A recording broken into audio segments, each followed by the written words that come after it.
Here is a question that nobody in the Nigerian media is asking clearly enough.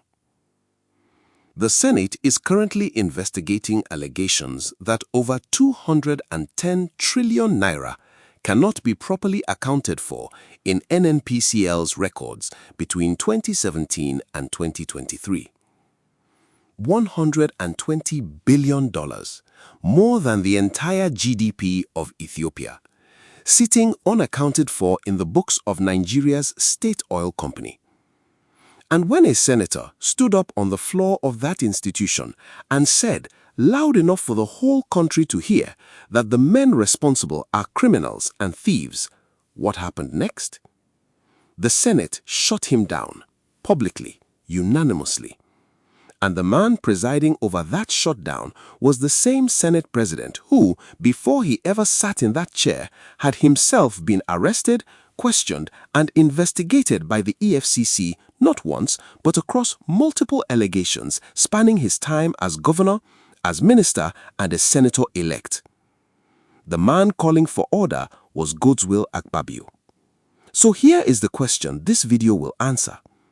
In a chamber where over 210 trillion naira is missing from the national oil company, who exactly is protecting whom and why? Stay with me, because what looks like a procedural disagreement is actually a window into the deepest architecture of power in Abuja right now. Before we go any further, if you are new to this channel, welcome.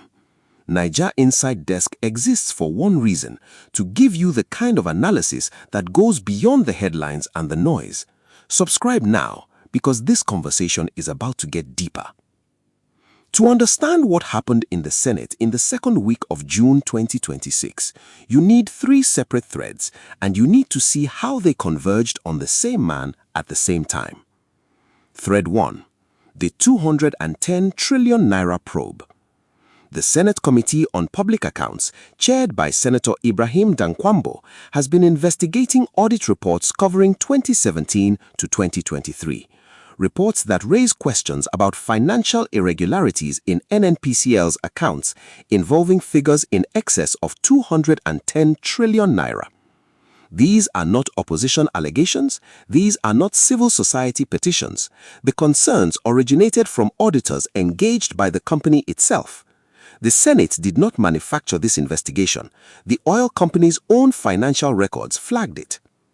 During a hearing on June 10, 2026, former NNPCL Chief Financial Officer Umar Ajia appeared before the committee. During what became a heated exchange, Senator Adams Oshiomhole, representing Edo North and a committee member, declared that NNPCL was a house of thieves and that the company had no reputation, and its reputation is for fraud. That same session, the committee went further. It resolved to issue a warrant of arrest against Mele Kyari, the former Group Chief Executive Officer of NNPCL, over his failure to appear before the panel. Thread 2. The warrant backlash. Within 24 hours, the full Senate chamber convened to respond. In a dramatic move framed as safeguarding institutional credibility, the Senate nullified the warrant arrest and formally distanced itself from Oshiomhole's remarks. The motion was sponsored by Senate leader Opemi Bamidele, who argued that while Sections 88 and 89 of the Constitution grant the National Assembly investigative and oversight powers, the authority to compel attendance through warrants rests solely with the Senate President under the Legislative House's Powers and Privileges Act. Among the 8 resolutions unanimously adopted, reaffirmation that only the Senate President can authorize attendance warrants, formal dissociation from Oshiomhole's remarks, and a directive to all committees to strictly comply with constitutional and statutory provisions. But this confrontation did not begin in June. It began in May. Following a closed-door session lasting about 3 hours, the Senate amended Orders 4 and 5 of its standing rules, requiring that only senators who had served at least 2 consecutive terms, with one of those terms immediately preceding nomination, would be eligible to contest for presiding and principal offices. The immediate implication, senators like Adams Oshiomhole, Hope Uzodinma, and Kabiru Marafa, who were not in the 9th Senate, were effectively disqualified from contesting the Senate presidency in the 11th Assembly. Critics immediately noted the glaring contradiction. Senate President Akpabio himself would not fully qualify under the very rule being promoted. He had benefited from a system without such restrictions. Now that system was being rewritten, with him already inside. These three threads, the oil probe, the warrant backlash, and the rules manipulation, are not separate stories. They are the same story, and that story has a single architect. Let us be precise about what is actually happening institutionally, because the noise around this story has obscured the most important legal and constitutional questions. Question 1. Did the Public Accounts Committee have the authority to issue that arrest warrant? Bamidele argued, and the Senate agreed, that the power to issue a warrant affecting the liberty of a citizen is an extraordinary statutory power which must be exercised strictly in accordance with the procedure prescribed by law. The constitutional doctrine of fair hearing and the presumption of innocence require that no person be adjudged guilty except by a court of competent jurisdiction after due process. Legislative investigations are intended to aid oversight and accountability. They are not substitutes for criminal prosecution or judicial determination. On this point, the Senate's intervention was procedurally defensible. The committee had overstepped. Committees are subordinate bodies. They make recommendations. They do not execute enforcement powers independently. Deputy Senate President Barau Jibrin backed the motion, noting that committees operate as subordinate bodies and are only empowered to make recommendations within the framework of Senate rules and the Constitution. So far, so reasonable. Question 2. Was Oshiomole's language unparliamentary? This is more complex. Oshiomhole himself later said that he acted under provocation, defended his use of the word thieves in the context of the hearing, and urged the Senate President to refrain from publicly suggesting that senators lack adequate knowledge of Senate rules. He was not speaking in plenary. He was speaking in a committee hearing during a heated exchange. The standard for unparliamentary language in committee proceedings is not identical to the standard on the Senate floor. But the more important question is not whether Oshiomhole should have used that language. It is what the Senate's response reveals about priorities. The Senate moved with extraordinary speed within 24 hours to neutralize an arrest warrant and publicly rebuke a senator for calling NNPCL officials thieves.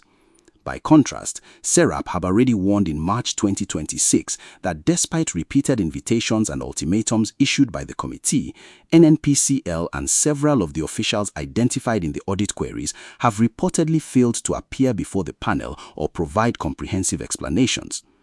The Senate moved faster to protect NNPCL officials from a warrant than it had moved across months to compel those same officials to appear. That asymmetry is institutional. It is not accidental. Question 3. Is the Standing Rules Amendment constitutional?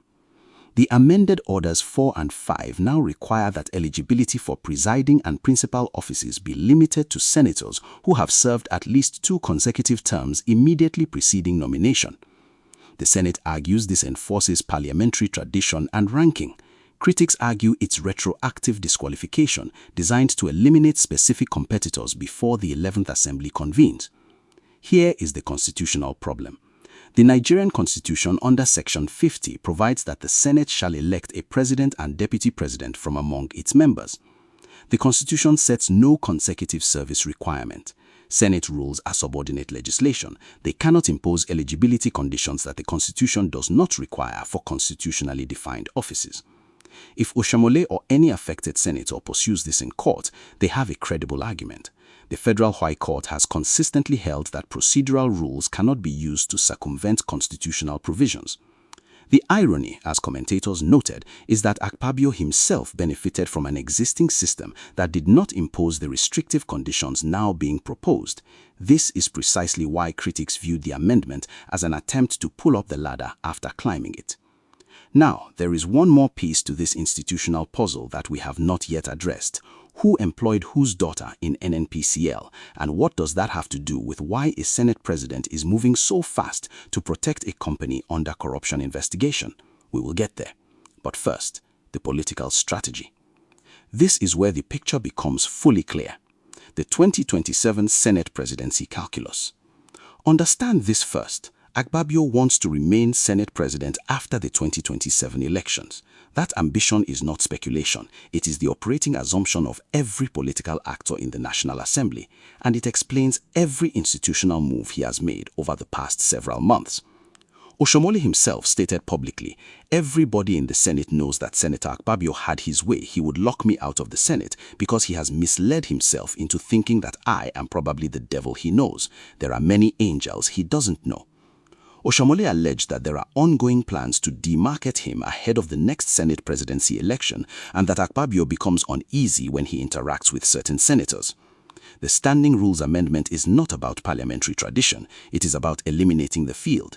By requiring 2 consecutive terms immediately preceding nomination, Akpabio's team has disqualified the most credible challengers in one legislative move.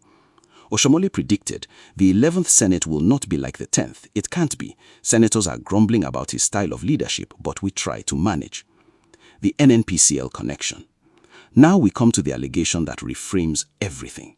Oshiomhole alleged that former NNPCL Chief Executive Officer Mele Kyari employed Akpabio's daughter in a senior position she probably did not merit. This allegation has not been proven in court. Akpabio has not publicly confirmed or denied it, but understand what it implies if true. The Senate President who presided over the nullification of an arrest warrant against the former NNPCL CEO has a family employment relationship with that same CEO.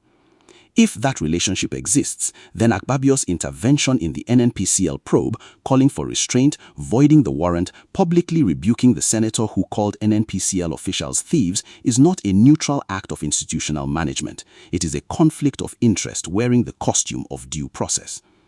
Oshiomhole was explicit. "I stand alone to say no to corruption. I acted under provocation to defend all of us." Who is conspicuously silent? Look at the senators who backed Bamidele's motion without a single public question about the underlying 210 trillion naira investigation. Ojiuzu Kalu stated, "It is not good for any committee or individual to criminalize a big company like NNPC. Our future lies in this country. We have no other country than Nigeria." Adamo Aliero warned that negative remarks about NNPCL could hurt investor confidence and discourage foreign direct investment. These men are not wrong that reckless language about a national institution carries reputational risk, but notice what they did not say. Not one of them asked on record what happened to the 210 trillion naira. Not one of them said the investigation must continue transparently. The 8 resolutions adopted by the Senate that day contained no resolution affirming the mandate or timeline of the probe itself. The Senate moved to protect the institution from scrutiny. It did not move to ensure scrutiny was effective. The Northern Dimension. A retired Major General, Haruna Gara Gololo, was reportedly arrested in Abuja after publicly calling Akpabio the worst Senate President and the most corrupt Senate President, and referencing his EFCC history in connection with his role as Niger Delta Minister. This followed remarks attributed to Akpabio suggesting that President Tinubu would return in 2027, whether Northerners like it or not. The arrest of a retired military officer for political speech is itself a story, but it tells you how Akpabio's office handles dissent. Gololo stated, "When you are a criminal, you have your charges in the EFCC, in the Akwa Ibom money, and then when they give you Niger Delta, it's a shame for you even to be a Senate President." These are allegations, not convictions, but the pattern of their suppression is a political story in its own right. Now, if what you just heard challenges what you thought you knew, drop it in the comments. I want to hear your read on this before we get to the part that reframes everything. Let us talk about what all of this means for Nigeria. Not for the senators in Abuja, but for the 200 million Nigerians outside that chamber. The NNPCL investigation is a national emergency. The Senate panel is currently investigating discrepancies estimated at 200 trillion to 210 trillion naira in NNPCL's accounts between 2017 and 2023. To put that in terms every Nigerian can feel, Nigeria's total 2024 federal budget was approximately 28 trillion naira. We are discussing a figure 7 to 8 times the entire national budget, unaccounted for in a single institution over 6 years. This is not an audit footnote.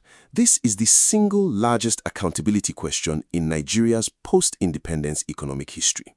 And the Senate, the institution constitutionally mandated to hold it, has now moved on record to slow it down.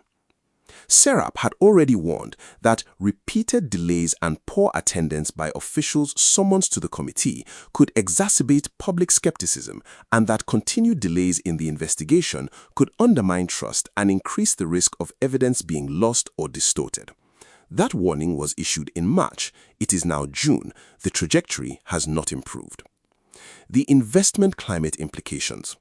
There is an irony in senators warning that Oshiomole's language would damage investor confidence in NNPCL. The greater damage to investor confidence and to Nigeria's sovereign credit rating, to its relationship with the IMF, World Bank, and bilateral creditors, comes from the perception that the national oil company operates in a lacking accountability vacuum. Foreign capital does not flee from tough questions. It flees from institutions that cannot answer them. The democratic trajectory. Senator Victor Ume of Anambra Central had already stated publicly in January 2026 that the 10th National Assembly had failed to effectively discharge its responsibilities because of the political alignment of the chamber's leadership with the executive. A Senate that amends its standing rules to eliminate political competition, a Senate that voids arrest warrants before the probe concludes, a Senate that publicly rebukes a senator for the language of accountability while saying nothing about the substance of the allegation. This is not a functioning oversight chamber. This is a management board protecting its principles. And the people who pay the price for that, in fuel prices, in petrol queues, in infrastructure debt, in every naira that never became a school or a hospital, are the Nigerians who have no seat at that table. Earlier, I told you about an employment allegation involving Akpabio's daughter and the former NNPCL CEO, whose arrest warrant was just nullified. Here is what makes it structurally significant. It is not simply a family favor, it is a pattern. The same pattern that defined Akpabio's tenure as Niger Delta minister, where the NDDC became, in the words of investigators, a machine for converting public mandates into private relationships. The Senate presidency is just the latest seat in that machine. Nigeria's NNPCL is not just a domestic institution, it is the counterparty in oil contracts, joint ventures, and production sharing agreements with Shell, Total Energies, Eni, ExxonMobil, and a dozen smaller operators. It is the institution through which Nigeria manages its relationship with OPEC and through which the CBN manages foreign exchange inflows. When the Senate voids an arrest warrant against a former NNPCL CEO under investigation for 210 trillion naira in unaccounted funds and does so within 24 hours without explanation of the underlying probe, the message received in Houston, London, The Hague, and Brussels is not that Nigeria respects due process, it is that Nigeria's most powerful institution is unreachable. The diaspora dimension is equally important. SERAP noted that the current NNPCL controversy reflects a broader pattern of significant opacity in the company's financial and operational activities, which has repeatedly limited public oversight and created fertile ground for corruption, mismanagement, or misreporting. For Nigerians in the UK, US, Canada, and South Africa watching this, the question is not abstract. This is the institution that should be funding the infrastructure, healthcare, and education systems that are driving their immigration decisions. The dysfunction is not incidental to the Japa crisis, it is one of its root causes. There is also a West African institutional dimension. As Nigeria's democratic health deteriorates, its capacity to provide legitimate governance leadership in ECOWAS weakens proportionally. The coups in Mali, Burkina Faso, Niger, and Guinea have each been justified in part by reference to civilian corruption and the failure of elected institutions to serve their populations. When Nigeria's Senate, the flagship democratic institution of the region's largest nation, behaves as a cartel rather than a chamber, it provides oxygen to the anti-democratic argument across the Sahel. It is important that we address this honestly because not every criticism of Oshiomhole is wrong and not every defense of due process is cynical. The strongest argument for the Senate's position: The Senate is right that committees cannot independently issue arrest warrants. The rule of law does not bend for popular sentiment or for justified outrage. If Oshiomhole had been on the other side of an overreaching committee, if it had been him facing an irregularly issued warrant, he would have made the same constitutional argument. Legislative oversight must operate within constitutional limits, or it becomes a tool of political persecution itself. The Senate intervention on procedural grounds was institutionally defensible. Similarly, Oshiomhole calling NNPCL officials a bunch of criminals and thieves in a committee hearing before the investigation has concluded, before findings have been made, before any charges have been filed, is prejudicial. A senator speaking in a formal legislative proceeding carries institutional weight. Those words have consequences for the company's credit rating, its ability to raise capital, and the reputations of individuals who may ultimately be found not culpable. Language in legislative proceedings is not cost-free. The misconceptions circulating on social media. The first misconception is that this is simply a clash between Oshiomhole and Akpabio individually, a personal beef playing out on the Senate floor. It is not. The structural conflict is about who controls the institutions of accountability and whether those institutions serve the public or protect their operators. The second misconception is that the 210 trillion naira figure is definitely accurate as stated. SERAP itself noted that whether the figures are entirely accurate or partly overstated, public confidence depends on how transparently the Senate handles the probe. The exact figure is subject to audit. What is not subject to dispute is that there are serious documented discrepancies identified by the company's own auditors that the Senate Oversight Committee has been struggling to investigate for months. The third misconception is that defending due process and demanding accountability are mutually exclusive. They are not.